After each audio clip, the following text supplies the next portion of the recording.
Hello students, welcome to today's lesson, Chapter 5, Lesson 1, Chapter 5, Lesson 2, Part 1.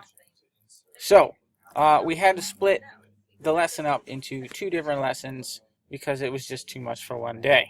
So, from the time period of 2600 BC to 2200 BC is what is considered a period in Egypt known as the Old Kingdom. During the Old Kingdom, cities and governments formed, and to facilitate unity, the government formed into a theocracy with one all-powerful person in charge. A theocracy is when the government leader is also your religious leader. So in the case of Egypt, this leader was originally known as a king, but turned into pharaoh, which meant great house. And he was called this because, well, he lived in a great house. Looks like a nice crib. Strong identity and leadership was important to the Egyptians. They were fiercely loyal to the pharaoh and had to obey his commands. He owned all the land in Egypt and he just let other people use it. Pharaoh did not run Egypt by himself, however. He had bureaucrats or government officials that he appointed to oversee and carry out his orders, such as food management and building projects. We mentioned that Pharaoh also was a religious leader. In fact, it was said that he was the son of the sun god Re, making him a god on earth, and he was treated as such. People played music and basically worshipped him when he came around. He would do things like have ceremonies where he would bless the harvest, and if he walked around on the soil, it was supposed to become more fertile. Let's hop on to the religion of ancient Egypt. Like the Mesopotamians, the Egyptians had many gods. The gods of Egypt played a role in nature as well as in their daily lives. They relied on the Nile River and the sun to grow their crops, so two of their most important gods were Re, the sun god, and Hapi, the god of the river. Osiris and Isis were the couple that ruled the Egyptian afterlife. There were other gods as well, like Thoth, the god of learning. We have some more here. On the topic of the afterlife, Egyptians had the whole subject explained in a very important book they had called the Book of the Dead. Originally, it was thought that only pharaohs could go to the afterlife, but the belief expanded to everyone. The afterlife for ancient Egyptians was said to be a place of peace. If you lived a good life, Osiris would let you in. It was also believed that even in death, the soul resides in the body.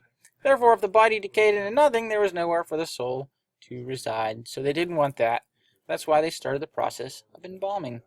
Embalming is a process to preserve a dead body that involved many steps. Organs were removed, the body was dried out with salt, and then wrapped in linen.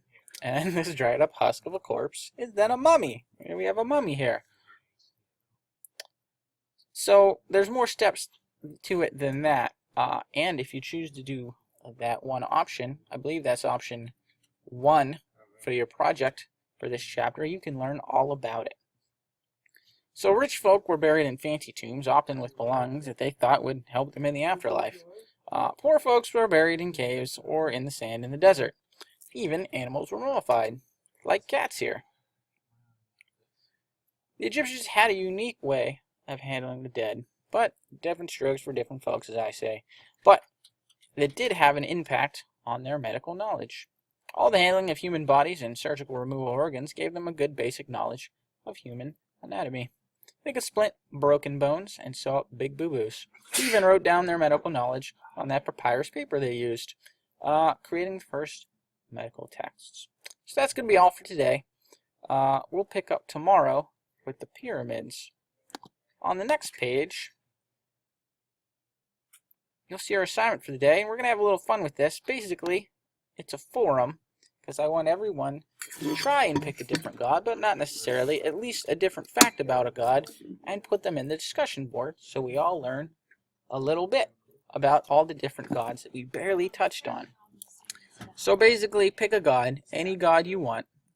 Maybe take a look at the forum and see who already's been picked and pick something different or new. And then go do a Google search or whatever, and write down a paragraph with some fun and interesting facts that maybe we haven't seen before about any Egyptian god. You'll see that I just did Re because I'm the teacher in this example. We already talked about Re. And I said, oh, he was a sun god. There's a whole bunch of stuff.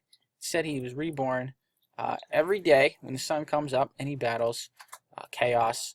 It's said that one time he took the form of a cat and defeated chaos, and that's why cats are revered in ancient Egyptian culture.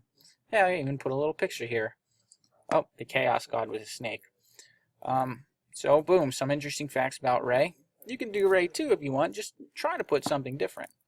Or you can do any of these other gods pictured up here, or any that are even aren't pictured up here.